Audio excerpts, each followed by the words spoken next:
Imagine living in a world where money was kind of honest. If you held a US dollar, you knew something very important. That dollar was backed by gold. You couldn't eat gold, sure, but you could trust it. That was the idea behind the financial system created in 1944, near the end of the World War II, in a place called Bretton Woods in New Hampshire, USA. Delegates from 44 countries met in a big hotel and asked themselves a simple question. How do we rebuild the global economy after this disaster without letting chaos and depression return? They decided to build a new world money system with three big rules. Number one, the US dollar would be the center of the system. Number two, the dollar would be backed by gold at a fixed rate, $35 per ounce. Other countries, number three, would tie their currencies to the dollar. So if you were in France, Italy, Japan, the UK, your currency had a fixed exchange rate with the dollar, and the dollar had a fixed rate with gold. In other words, the world trusted the dollar. The dollar trusted gold. It was like a pyramid of trust. Number one, at the bottom, national currencies. Number two, in the middle, the US dollar. Number three, at the top, gold. And at that time, this made sense. The US had most of the world's gold reserves, a massive growing economy, strong industry, technology, and military power. So the rest of the world basically said, fine, we'll use your dollar as our reference. Just promise that we can always trade dollars for gold at $35 an ounce. That promise is very important. We'll come back to it. From the late 1940s to around the early 1960s, this system kind of worked. Europe was rebuilding. Japan was recovering from the war. The US economy was booming. International trade was growing. People often look back at the 1950s and 1960s as a kind of golden age for the middle class in the rich countries. When salary could pay for a house, university was affordable, jobs were stable, wages grew with productivity, debt existed, but it was much lower than today. Was it perfect? Of course not. There were inequalities, political tensions, and social problems. But economically, for many workers in Western countries, life felt stable and predictable. And that's the key word, stability. Stability came from something very simple. You couldn't just print money without limits. Because if you printed too many dollars, other countries would say, okay, give us gold instead of these paper dollars. And the US would have to ship real gold out of its vaults. That gold discipline acted like a leash on the system. You could cheat a little, but not too much. But then came the 1960s. The United States was doing several expensive things at once. Fighting the Vietnam War, for example, expanding social programs at home, the Lyndon Johnson's Great Society, investing in the space race, maintaining a giant global military presence. So think of the US like a family with a big income. That suddenly starts paying for every expensive war, a huge house, and a bunch of new projects all at once. What happens if the income is not enough? You start borrowing or printing. The US government began to run deficits, spending more than it collected in taxes. To cover that gap, it issued more debt, and the central bank created more dollars. Inside the US, this was convenient. You could pay for war and social programs without immediately raising taxes. Politically, that was always tempting. But outside the US, other countries began to notice something strange. Wait, they keep printing dollars? Are these dollars still really worth $35 in gold? Or are we holding paper that is slowly losing value? Remember that pyramid of trust? The world trusted the dollar because it trusted the US to be responsible. But by the late 1960s, that trust was cracking. Countries like France, under President Charles de Gaulle, began to say out loud what others were quietly thinking. We don't entirely trust the dollar anymore. We prefer gold. Please give us gold instead of paper. And that's exactly what they did. Central banks in Europe and other places started sending dollars back to the US and asking for physical gold in return, as they were allowed to do under the Bretton Woods rules. Gold began to flow out the United States. In the early 1950s, the US held more than 20,000 tons of gold. By the late 1960s and early 70s, that had dropped sharply. The math was simple and terrifying. If the US kept printing dollars and other countries kept asking for gold, the US would eventually run out of gold to back its promises. It was like writing too many checks with not enough money in your bank account. At some point, the bank says, "Sorry, your account is empty. No more withdrawals." The US was approaching that critical moment. By around 1971, there were far more dollars circulating around the world than there was gold in the US vaults to back them up at $35 an ounce. If every country had asked to convert its dollars into gold at the official rate, the US simply could not pay. The Bretton Woods system had become, in practice, mathematically impossible. It was a game of musical chairs. Too many dollars, not enough gold, someone would end up with worthless paper. Everybody knew it. The only question was, who will be the last one holding the empty bag? On August the 15th, 1971, US President Richard Nixon went on television and announced something that would change the global financial system forever. In what is now called the Nixon shock, he said the United States would suspend the convertibility of the dollar into gold. In simple and plain English, the US would no longer allow other countries to trade their dollars for gold at $35 an ounce. The promise made in 1944 at Bretton Woods was over.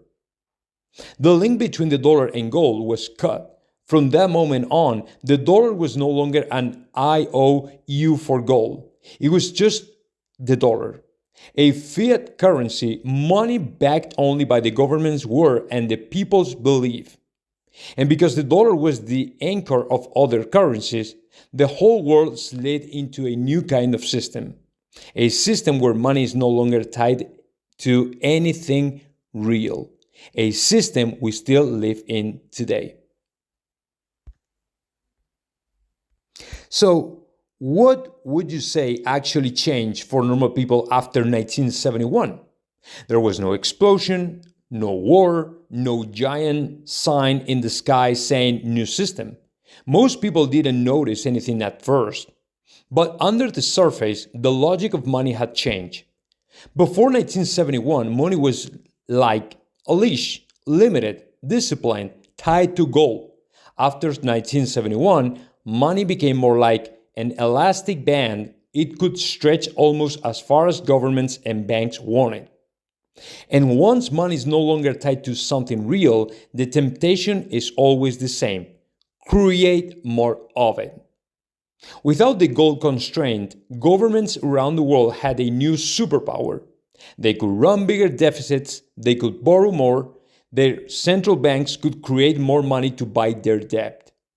They still had to deal with inflation and interest rates, yes, but they no longer had to worry about other countries lionelly draining their gold reserves. In other words, the external discipline disappeared. Now the only real limit was political will. And political will is usually weak when somebody says, we have to cut this spending, we have to raise taxes, we should stop borrowing so much. Those messages rarely win elections. But messages like, we can afford it, we'll support the economy, we'll stimulate the growth, those are much popular. So over time, debt began to grow. Not overnight, but decade by decade. The 1970s were the first big test of this new system. Several things happened at once. The US left the gold standard. The Vietnam War and social programs were still costly. Oil prices exploded after the 1973 oil crisis. Central banks printed more money to support economies. The result was high inflation in many Western countries. Prices went up fast. Food, fuel, rent, everything. Workers tried to keep up by demanding higher wages. This led to something called a wage price spiral. Prices go up, workers demand higher wages go up, companies raise prices again, and so on. In the US and Europe, inflation sometimes reached double digits.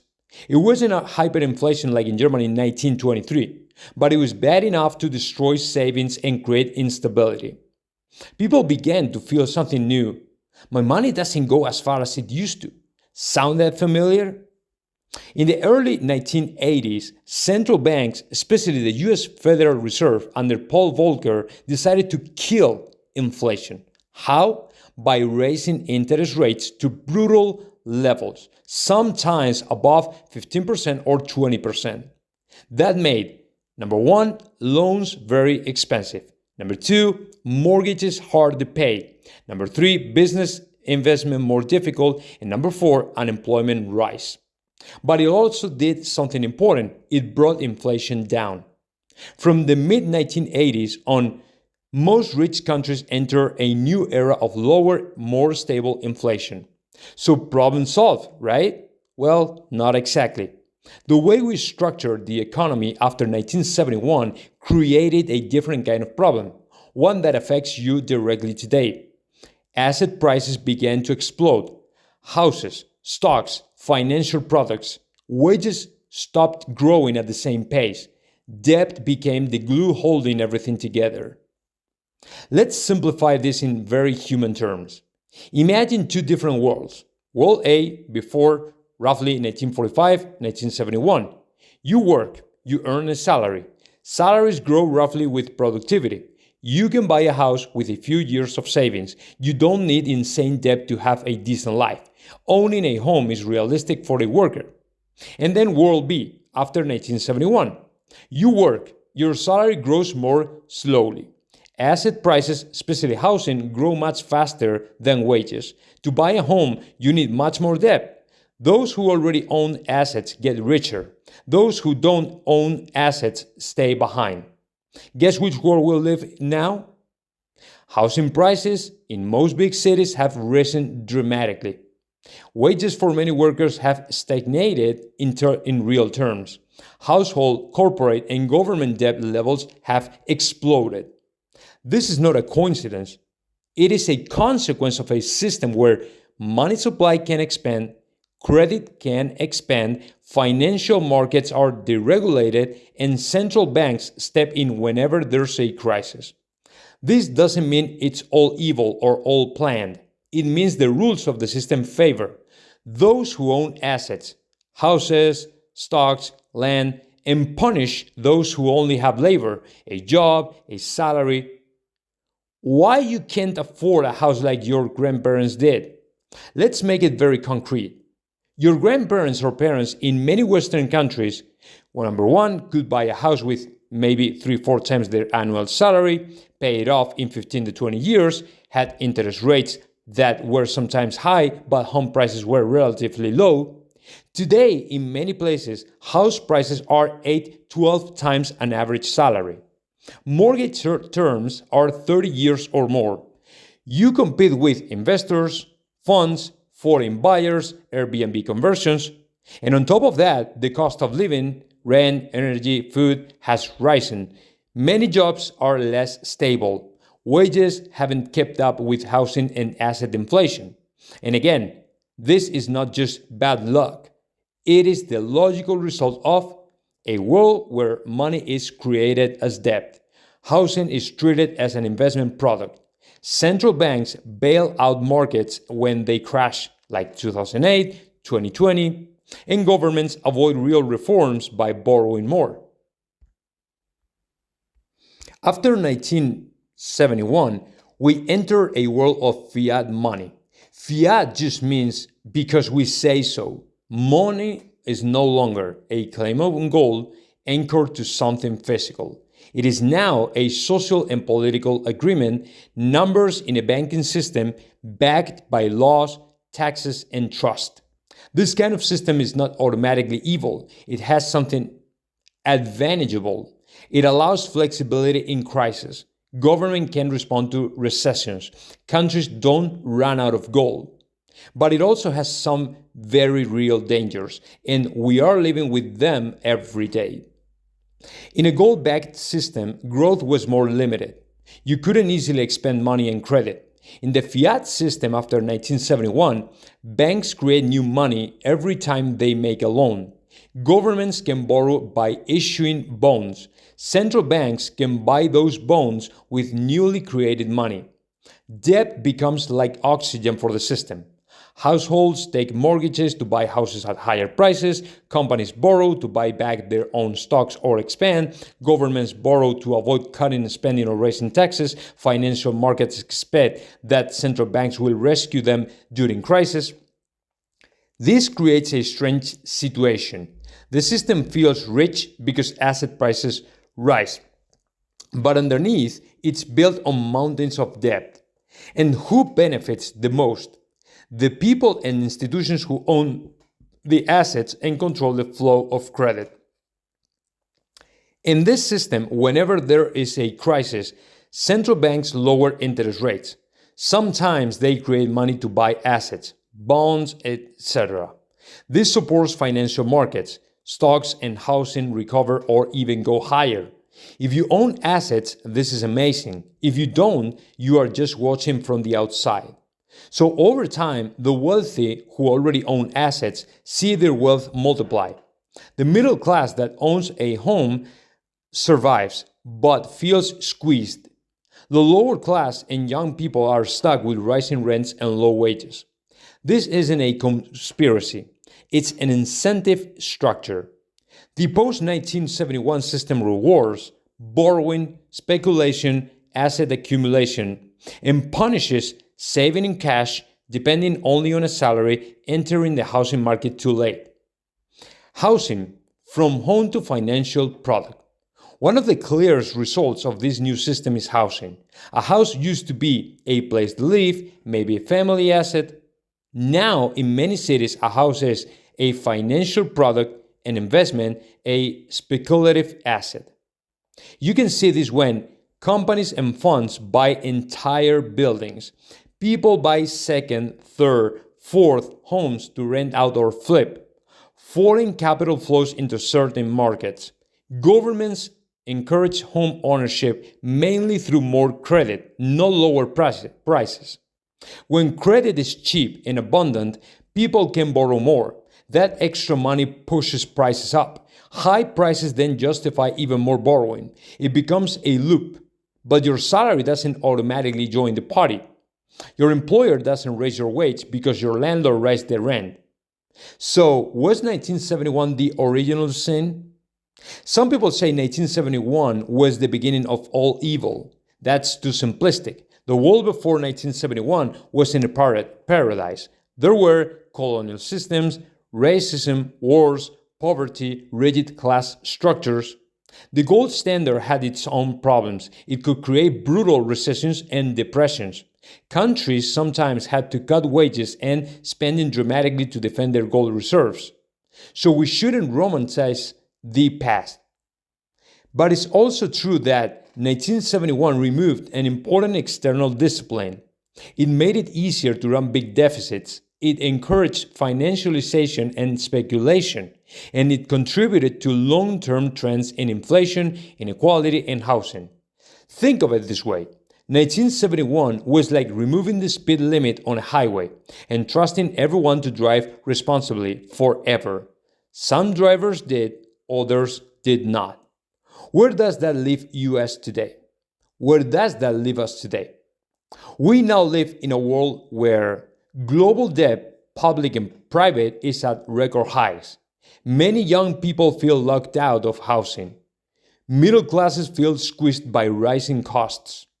Central banks have to choose between controlling inflation or saving markets and employment. And the core of all this is a system where money is created as debt and where nothing limits expansion except political courage and social pressure. Will it collapse like Weimar Germany? Probably not in the same way. But can it generate, number one, more crisis? Number two, more inequality? Number three, more social anger? Number four, more political radicalization? Yes, and we are already seeing that. What can we learn without going crazy? There are two wrong reactions to this story. Everything is fine, the system is perfect, just trust it blindly. Everything is a conspiracy, nothing is real, the world is doomed.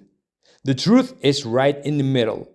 We can say the post-1971 fiat system has benefits and serious problems. It allowed flexibility and growth, but also debt and inequality. It made it easier for speculation to dominate real work. And it pushed housing from shelter to speculative asset. So the real question is, now that we understand how we got here, what kind of system do we want for the future? A system that punishes saving and rewards speculation, or one that once again makes work, stability, and housing central values? In 1971, and I'm going to make my conclusion out of this, the link between money and gold was broken. Since then, we've lived in a world where our salaries buy less, houses cost more, and debt grows faster than our hope. Was that change inevitable, or was it the choice made by people who never imagined the world you and I live in today? What do you think? Should money be tied to something real again? Or is there another way to fix the system that many feel is rigged against them?